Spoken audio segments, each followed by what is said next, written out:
Halo, kembali lagi bersama saya. Pada video kali ini saya akan membahas mengenai fakta di balik kartun Shinchan. Tahukah kamu bahwa di balik serial Crayon Shinchan ini terdapat kisah tragis yang pasti bakal bikin kamu merinding. Kisah tragis ini tentu sudah merupakan urban legend bagi masyarakat Jepang. Seperti apa kisahnya? Mari simak video berikut ini. Crayon Shinchan adalah serial anime karya Yoshito Usui. Di Indonesia mungkin nama Shinchan bukanlah nama yang asing didengar. Serial Shinchan sudah lama tayang di stasiun TV swasta di Indonesia.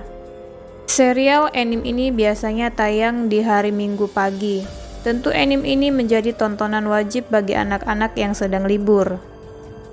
Anime Shinchan bahkan masih dapat kita saksikan di layar kaca hingga sekarang.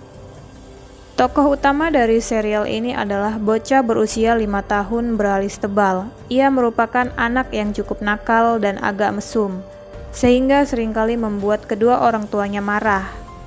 Awal mula kemunculan serial ini adalah pada tahun 1990. Dulu Shinchan terbit secara mingguan di majalah Weekly Manga Action yang diterbitkan oleh Futubasa. Untuk versi animenya sendiri, serial Crayon Shinchan pertama kali muncul di TV Asahi pada tahun 1992. Berhembus kabar bahwa sang penulis Yoshito Usui terinspirasi untuk menulis kisah Crayon Shinchan dari seorang ibu bernama Misae. Misae sangat merindukan anak laki-lakinya yang bernama Shinosuke.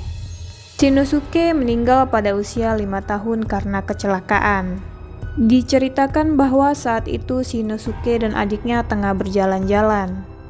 Entah apa yang berikutnya terjadi, adik dari Shinosuke bermain ke jalanan dan nyaris saja tertabrak mobil. Kemudian sang kakak Shinosuke dengan sigap menyelamatkan adiknya. Namun naas, mobil melaju dengan kencang sehingga Shinosuke dan adiknya harus merenggang nyawa. Ayah dan ibu Shinosuke yang sedih atas kematian anaknya menemukan sebuah krayon milik Shinosuke di dalam mobilnya. Konon hal tersebutlah yang mendasari Yoshito Usui memberikan judul Crayon Shinchan.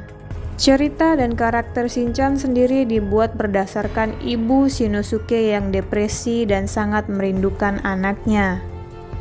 Ia menceritakan keseharian kedua anaknya apabila mereka masih hidup. Karakter Shinchan yang nakal, lucu, konyol, dan genit tersebut merupakan imajinasi sang ibu.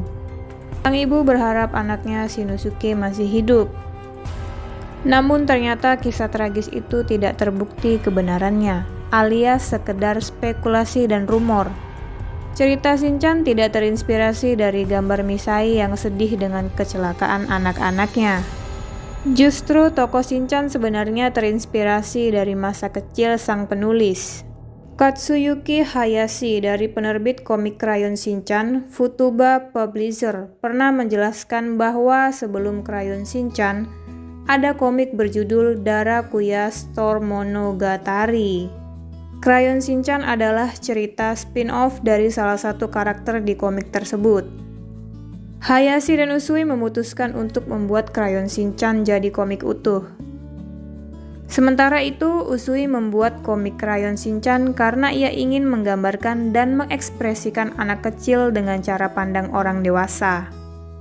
Inilah alasan kenapa Shinchan suka dengan perempuan cantik dan juga diceritakan selalu penasaran dengan hal-hal yang dilakukan orang dewasa. Aslinya Crayon Shinchan ditujukan buat laki-laki usia 30-an. Tapi karena serialnya juga populer di kalangan anak muda dan anak-anak, akhirnya ceritanya lebih bernuansa kekeluargaan. Jadi itu alasan kenapa saat ditayangkan di TV Indonesia ada adegan yang disensor atau dipotong. Jadi seperti itulah kisah Crayon Shinchan yang sebenarnya. Tidak ada kisah yang tragis atau sedih sama sekali. Sekian untuk video kali ini, sampai berjumpa di video-video selanjutnya.